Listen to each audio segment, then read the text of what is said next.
आज हम जानेंगे भाषा के बारे में। भाषा अपने विचारों एवं भावों को प्रकट करने के साधन को भाषा कहते हैं। अपने विचारों एवं भाव, जैसे आप लोगों को खेलने जाना है तो आप लोग बताते हो ना कि मुझे खेलने जाना है, अपने भाव को प्रकट करते हो। और आप मतलब वो जिससे कहते हो, जैसे आप अपने पेरेंट्स से बोलते होगे, अपनी मम्मी से बोलते हो और वो आपकी बातों को समझती है। आप बोलते हो कि मैं खेलने जा रहा हूँ या जा रही हूँ, तो वो बोलती जाओ। आप वो अपने भाव को प्रकट करते हो और सामने वाला व्यक्ति उस भाव को समझता है और उसे भाषा कहते हैं।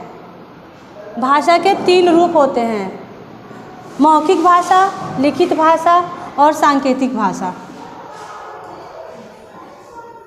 मौखिक भाषा, जब हम अपने विचार तथा भावों को दूसरों के सामने बोलकर प्रकट करते हैं, वो मौखिक भाषा कहलाता है। जब हम किसी के सामने बोलते हैं, क्या है वो? हमारा मौखिक रूप है, भाषा का मौखिक रूप है। किसी के सामने बोलना और वो हमारे भाव, हमारे विचारों को समझे, हमारी भाषा को समझे, हम क्या कह रहे हैं, वो क्या है? मौखिक भाषा है।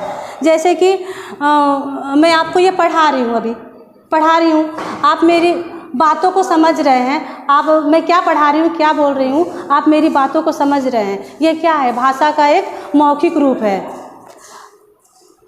जब कोई व्यक्ति अपने भाव को प्रकट करता है और सामने वाला व्यक्ति उस बात को समझ रहा होता है, उसे क्या कहते हैं? उसे मौखिक भाषा कहते हैं। लिखित भाषा, जब हम अपने विचार तथा भाव लिखकर प्रकट करते हैं, लिखित भाषा कहलाता है। जैसे कि मैं आपको आपके सामने बोल नहीं रही हूँ, अभी मैंने ये ब्लैक बोर्ड पे उतार दिया है और आप अपनी कॉपी में लिख रहे हो। क्या है ये? भाषा का लिखित रूप है। क्या है ये? भाषा का लिखित रूप है। जब हम अपने विचार, जैसे कि हमें आपकी शिकायत आपके पेरेंट्स तक पहुंचानी होती है या कोई बात, तो हम क्या करते हैं? आपकी डायरी में लिख के आपके पेरेंट्स तक पहुंचाते हैं ना, और वो समझते हैं कि मतलब आज ये होने वाला है। सांकेतिक भाषा, जब हम अपने विचारों को संकेतों के द्वारा प्रकट करते हैं, सांकेतिक भाषा कहलाती है। सांकेतिक का मतलब होता है इशारों के द्वारा अपने बातों को समझाना।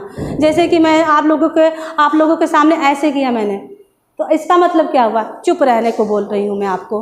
और मैंने किसी बच्चे को ऐसे कहा, तो इसका मतलब क्या है? खड़े हो जाना। तो ये सांकेतिक भाषा है।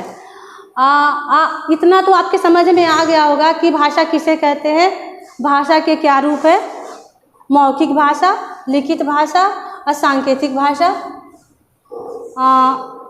इतना तो आपके समझ में आ गया होगा और अब हम अगली कक्षा में जानेंगे।